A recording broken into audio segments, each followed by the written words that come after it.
channel. For more content about the history of Ghana. To our virtual WASSCE History TV. Today, I want us to look at post-independent Ghana, and that's basically the era of Dr. Kwame Nkrumah, the first president of the Republic of Ghana. So after the attainment of independence in 1957, we realized that Nkrumah became leader of government business until 1960, when the country became republic, and therefore Nkrumah became the substantive president of the country. And so the various policies that he adopted, and today we will look at the first one, the measures that he adopted in order to promote the state control of the economy. Because during independence, and if you can recall, some of the reasons for the agitation of independence by the educated elite and the businessmen were because of the fact that the economy was dominated by foreign investors, foreigners, especially the Lebanese and the Syrians. And so this situation was still there when Nkrumah became the president in 1960. And therefore there was a need for the economy to be controlled by the state instead of foreigners. And so the CPP government, led by Dr. Kwame Nkrumah, brought out certain policies in order to ensure that the state, the economy, becomes a state-controlled economy. And that is what we are going to look at today in our lesson. We normally call it the Socialist Phase because at this time, we realized that most of the policies that Dr. Kwame Nkrumah adopted were mainly socialist policies, and that is why we termed as the Socialist Phase. So the subtopic is the measures adopted by the Convention People's Party to promote state control of the economy. And we will look at from 1960 up to 1966. So let's begin with the lessons, or lesson objectives. So basically, our lesson objectives for today is that by the end of this lesson, you should be able to outline the various measures adopted by the CPP government to promote state control of the economy from 1960 to 1966. And I have already indicated the economy was dominated by foreigners, the Lebanese and then the Syrians. And they were the ones who controlled the major import and export trade. They were in the banking, of course, sector. They controlled the mining sector. They controlled the timber industry. Almost all the essential part of the economy were in the hands of the foreigners. And therefore, there was a need for the government at that time to promote the state control so that the state could have a control of all these things that I have mentioned. So let's look at the first measures adopted by the CPP to have a state control of the economy. So the first measure was industrialization. So one thing you should also know is that the various European powers that came to West Africa actually did not establish industries in West Africa. There was none. In the case of modern-day Ghana, there was none. And therefore, there was a need for the country to reduce importation. And so the country, Nkrumah, the government of Nkrumah decided to embark on a series of industrialization agenda in order to reduce the dependency on agriculture for economic survival, in the sense that, the country was gaining money only from the export of cocoa, timber, and other agricultural and produce, which was not good, was not enough. There was a need for the country to export as well, manufactured products. And so there was a need for the country to establish industry. So he established, with the help of Eastern technology, and that is with the help of the Russians, at that time the Soviet Union, a number of light industries at Tema. So Tema was created by Nkrumah to become the industrial hub for Ghana, and therefore most of the industries were established in Tema, and it was known as the industrial heart of the country. And so by 1965, a number of wholly state-owned industries had increased from 13 to 22, whilst many others, like 20 of them, were also under construction. All right, about 20 of them were also under construction. I know this was necessary because of the fact that, a country without industries finds it very difficult to develop, because the country lacks foreign income, and it's not surprising that the current government said in their manifesto that one district, one factory, which some people think that nothing actually has happened in that, of course, mantra. So we have an assignment here, 20 from 13 to 22. So I want you to Google and find out some of the industries, of course, that were set up by Dr. Kwame Nkrumah to promote the state-owned industries. Don't also forget that these industries were state-owned.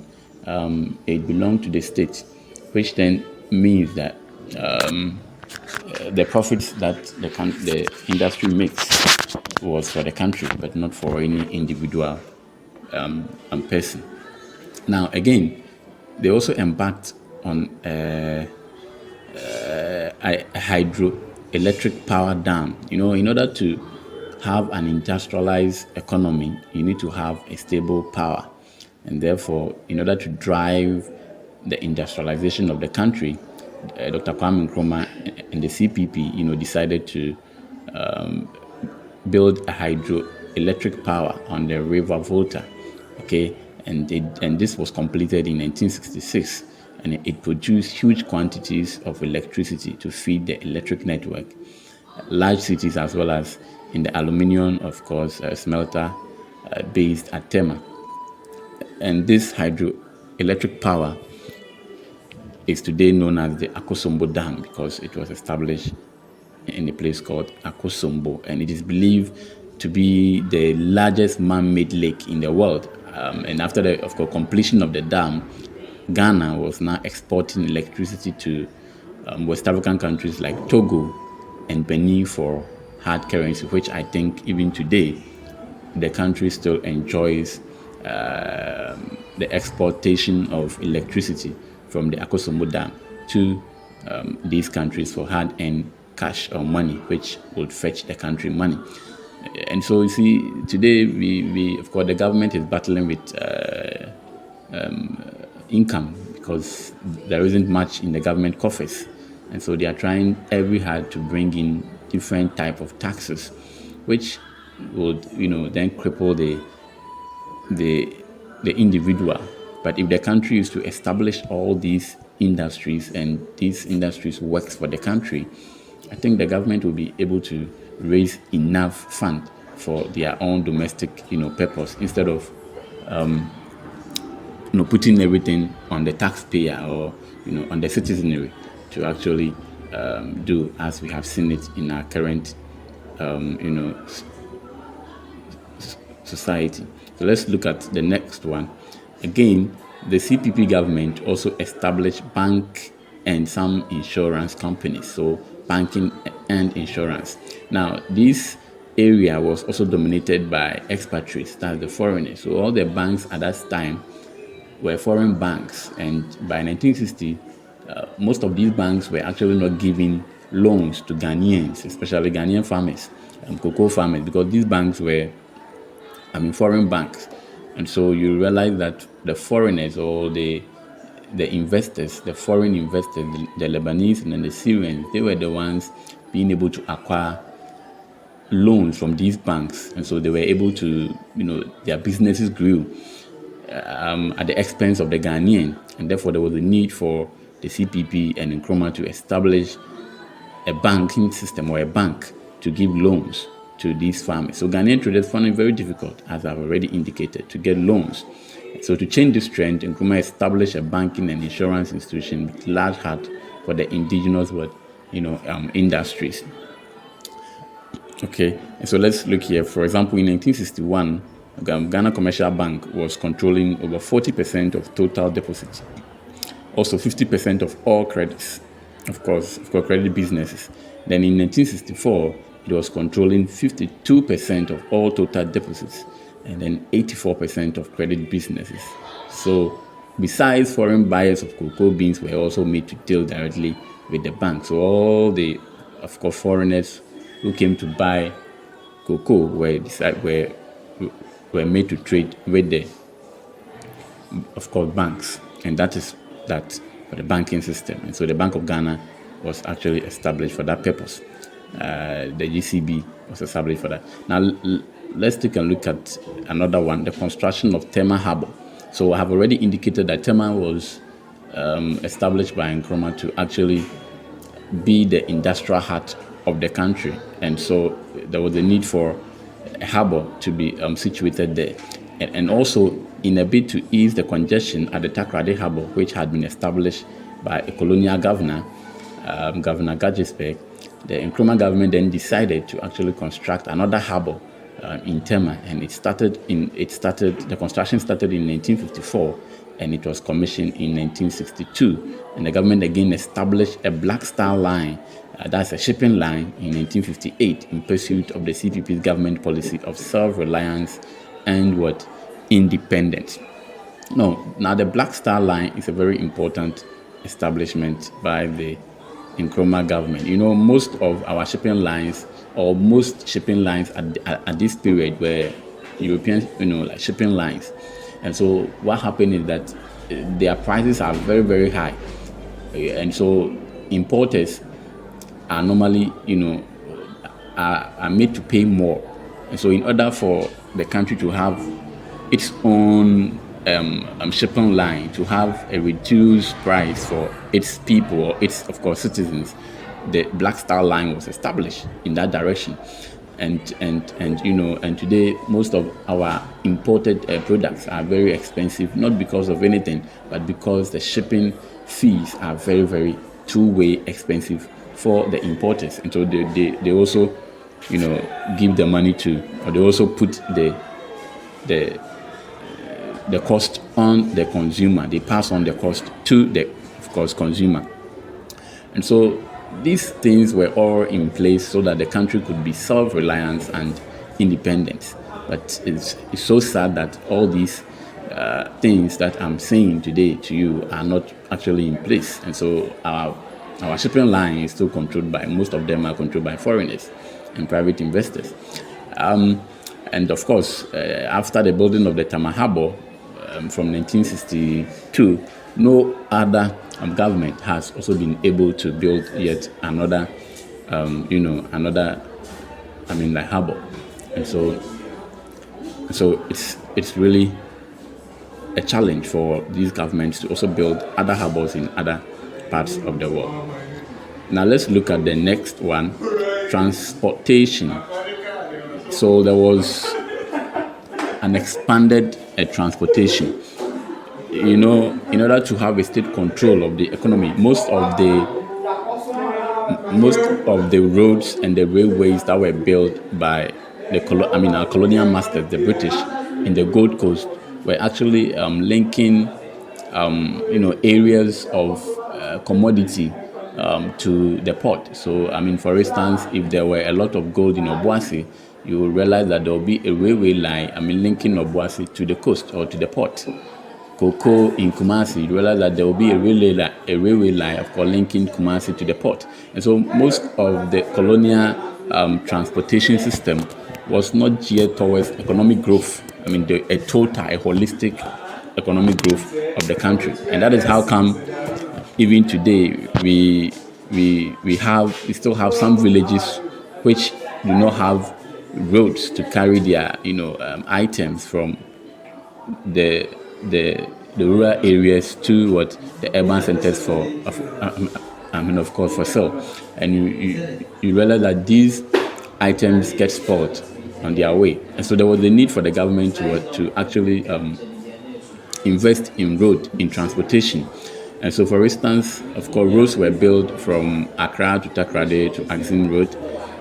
There was also the most famous of this road was the Accra-Tema motorway, which, of course, just quite recently we heard the Akufo-Addo government wanting to actually, renovate that road. And then also, and this road was to link the industrial hub to the capital city. All right, that's Accra. Then also the Adome Bridge was also established. As you have seen it here, Adome Bridge also established by the government in 1956. Of course, it was to connect the Volta region to the rest of the country. The CB government also built a connecting, of course, railway line from Achiase to Huni Valley to Kede Railway, to also join the Accra-Kumasi line, and Sawem and others. Another railway line was also constructed from Achimota to the seaport. And all this infrastructure for development was geared towards making sure that the country had a holistic, transportation system, which would actually help in the development of the country, as opposed to the colonial structure, which had been engineered by the colonialists, or by the colonial masters. Now let's look at the air transports. To become self-reliant, now we have a shipping line. So in order for us to be self-reliant, the government also established a national airline. That's the Ghana Airways, as you have seen it over here. And the Ghana Airways Corporation was actually in charge of the national airline. And it is so sad that even today the country is without an airline, and it's making it very difficult. If the president is traveling, you hear all kinds of news. He taking a private a private airline, and it's so sad that countries like Burkina Faso, Rwanda, and co all have airlines. Botswana, and a country like Ghana, we have not been able to manage our airways well. Meanwhile, we might be even the first, if not first, among the, of course, among 1 to 5, among the first West African countries to establish airline. But it is sad that today all these airlines, or this important aspect of the economy, is now, of course, relegated. We have a whole ministry for aviation, and we don't know what they are doing. We don't know what they are looking after. But there is no airline. We only operate for, of course, private investors to enjoy. Good. So let's look at the next one. There was also the establishment of State Construction Corporation. Now, this State Construction Corporation was to handle all government construction, of course, construction work. Okay, and so the effect was that it was responsible for the execution of all major constitutional works of the government during this period.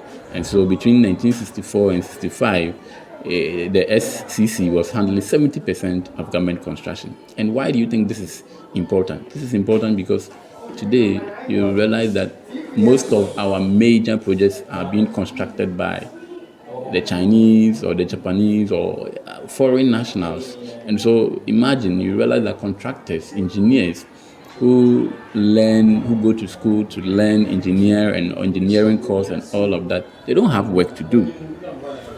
They don't have work because the work has been given to foreign investors, all because of the loans that the country acquire. And most often these loans comes with it certain conditions. So to have this is what we call creating job for your people, not going to, of course, contract a Chinese company to establish or to come and construct a road, and then your people or your citizenry are just fetching water. They are just taking blocks. They are just mixing cement, and you call that one job. I have created job for the people. Good. So let's look at the last one: provisions of communication, of course, facilities. So the government also set out to establish radio and television services, and the aim of this was to educate, to inform, and to entertain the masses. Okay. And so the CPP government extended the telegraph, the telephone system. The GBC was also, of course, introduced, of course, television system, which we call GTV now, for the country, to also educate the country and for also entertainment purposes. So you realize that all these policies adopted by the CPP government or the Nkrumah government was geared towards making the country to become self-reliant.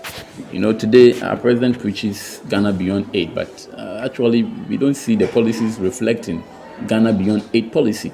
You realize that the SCC, the State Corporation, of course, was established, the SCC, and just to take hold of what major government policies, which was very good. This is what a government does. Okay, the airline was established to make the country independent in the airspace, so that foreign airlines or private airlines do not overcharge its people. But it's sad that we couldn't do all of this. Shipping line, it's sad that we couldn't keep all of this. Good. I hope you have enjoyed today's lesson. Try your hands on this work, and we'll meet some other time. Before we go, you subscribe to the channel, and you recommend it to your friends too as well. Good. Have a nice day. WASSCE History TV.